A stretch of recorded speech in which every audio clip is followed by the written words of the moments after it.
بسم اللہ الرحمن الرحیم۔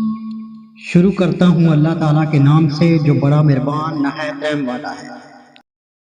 فَلَمَّا أَن جَاءَ الْبَشِيرُ أَلْقَاهُ عَلَى وَجْهِهِ فَارْتَدَّ بَصِيرًا قَالَ أَلَمْ أَقُل لَّكُمْ إِنِّي أَعْلَمُ مِنَ اللَّهِ مَا لَا تَعْلَمُونَ۔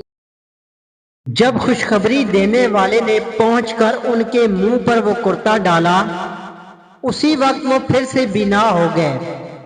کہا، کیا میں تم سے نہ کہا کرتا تھا کہ میں اللہ کی طرف سے وہ باتیں جانتا ہوں جو تم نہیں جانتے؟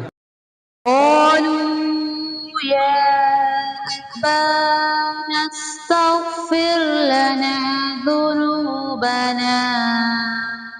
ذنوبنا إنا كنا خاطئين۔ انہوں نے کہا، ابا جی، آپ ہمارے لیے گناہوں کی بخشش طلب کیجئے، بے شک ہم قصوروار ہیں۔ قال سوف أستغفر لكم ربي إنه هو الغفور الرحيم۔ کہا، اچھا، میں جلد ہی تمہارے لیے اپنے پروردگار سے بخشش مانگوں گا، وہ بہت بڑا بخشنے والا اور نہایت مہربانی کرنے والا ہے۔ فلما دخلوا على يوسف آوى إليه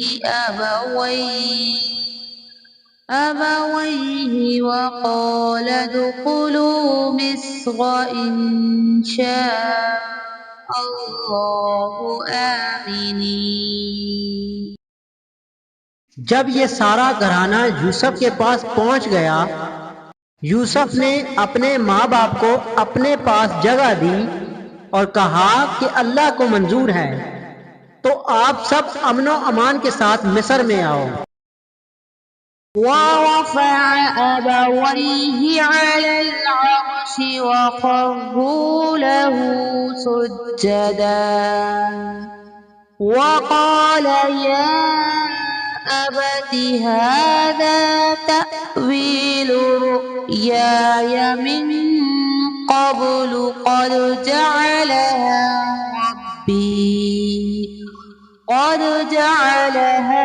رَبِّي حقا وقد أحسن بي إذ أخرجني من السجن وجاء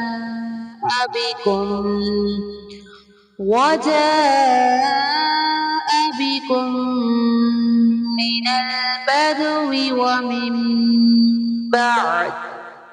ومن بعد أن نزغ الشيطان بيني وبين إخوتي إن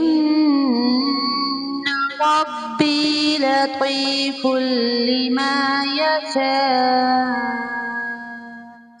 إنه هو العليم الحكيم۔ اور اپنے تخت پر اپنے ماں باپ کو اونچا بٹھایا اور سب اس کے سامنے سجدے میں گر گئے۔